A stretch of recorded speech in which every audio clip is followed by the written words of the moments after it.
అలాగే ముందుకు అడిగి అనేటువంటి అటువంటి అంశాలను పెట్టేసి ఒక మాట చెప్పారు, మీరు రాష్ట్రం మొత్తం తిరగాలి, రాష్ట్రంలో సమాచార హక్కు చట్టం మీద ఉన్న ఉద్యమకారులందరినీ అన్ని జిల్లాల్లో సమీకరిస్తాము, వాళ్ళకి మీరు బోధించాలంటే ఆ పేరుతో నేను రాష్ట్రం మొత్తం తిరిగా, ఈనాడు పేరుతో అన్ని జిల్లాలకు తిరిగాను ఉభయ రాష్ట్రాల్లో.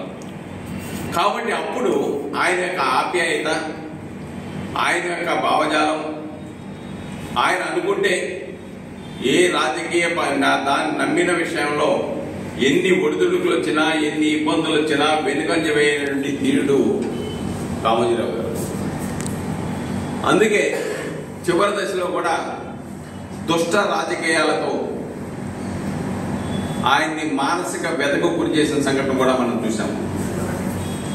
అయినప్పటికీ ఆయన వెనుకంజ వేయాల, చివరికి ఆయన అనుకున్నది సాధించి అది చెవుల ద్వారా విని ప్రత్యక్షంగా చూసిన తర్వాత ఆయన దివంగతులైన విషయాన్ని మనం ఇక్కడ గమనించాలి.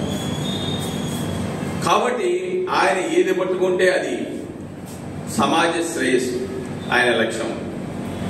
సమాజం ప్రజల తరపున ప్రజల బాణిని సమస్యలని ప్రభుత్వం దృష్టికి తీసుకెళ్లడమే పాత్రికేయ రంగం యొక్క ప్రధాన కర్తవ్యంగా భావించాడు ఆయన. ప్రజల పక్షం పాత్రికేయులు అనేది, పత్రిక అనేది ప్రజల పక్షాన్ని నిలబడాలి తప్ప పాలకుల పక్షాన కాదు అని చెప్పేసి నిరూపించినటువంటి ఒక ధీరోదాత్తుడు రామోజీరావు గారు. కాబట్టి ఏదేమైనప్పుడు కూడాను ఆయన ఈ దేశంలో అనేక మందిని, ఈ రాష్ట్రంలో అనేక మందిని, ఉభయ రాష్ట్రాల్లో అనేక మంది జర్నలిజం స్కూల్ ద్వారా, మొట్టమొదటి జర్నలిజం స్కూల్కి ఎంఎన్ రావు గారే, ఎం నాగేశ్వరరావు గారే ప్రిన్సిపాల్గా ఉండేవారు. దాని ద్వారా అనేక మంది జర్నలిస్టుల్ని, పాత్రికేయుల్ని ఉభయ రాష్ట్రాల్లోనూ బయటికి తీసుకొచ్చారు. దాదాపుగా ఇప్పుడు ఉన్నటువంటి అత్యధిక మంది కూడా దాదాపుగా జర్నలిజంలో వాళ్ళు ప్రావీణ్యత పొందారంటే దానికి ఇన్స్పిరేషన్ రామోజీరావు గారని చెప్పి తప్పదు. ఏదేమైనప్పుడు కూడాను ప్రజల పక్షాన నిలబడటానికి ఒక దిక్సూచిగా, ఒక ఆదర్శప్రాయమైనటువంటి నిర్ణయాలు తీసుకున్న వ్యక్తిగా రామోజీరావు గారిని చూడాలి. కాబట్టి ఏదేమైనప్పుడు కూడాను ప్రజాస్వామ్య వ్యవస్థకి 4th పిల్లర్ జర్నలిజం.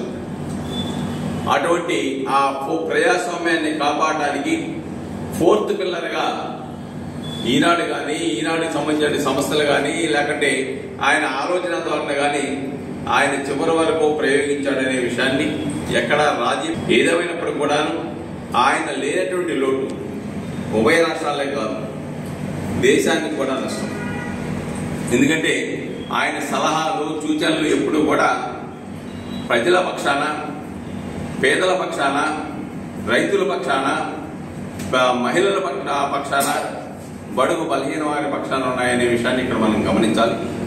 కాబట్టి ఆ దిశలో కూడా ఆయన్ని ఒక ఆదర్శంగా తీసుకొని ఆయన యొక్క భావజాలాన్ని, ఆయన్ని పట్టుదలని, ఆయన కార్యదీక్షని ఆదర్శంగా తీసుకొని వెళ్ళవలసిన అవసరం ఈ దేశంలోనూ ఈ రాష్ట్రంలోనూ ఉందని చెప్పేసి ఆయన లక్ష్యాలను ముందుకు తీసుకెళ్ళటమే ఆయన ఇచ్చేవంటి నిజమైన నివాళులను తెలియజేస్తూ, ఆయనకి నా సంతాపాన్ని తెలియజేస్తూ, వారి కుటుంబ సభ్యులకి నా సానుభూతిని తెలియజేస్తూ ముగిస్తాం.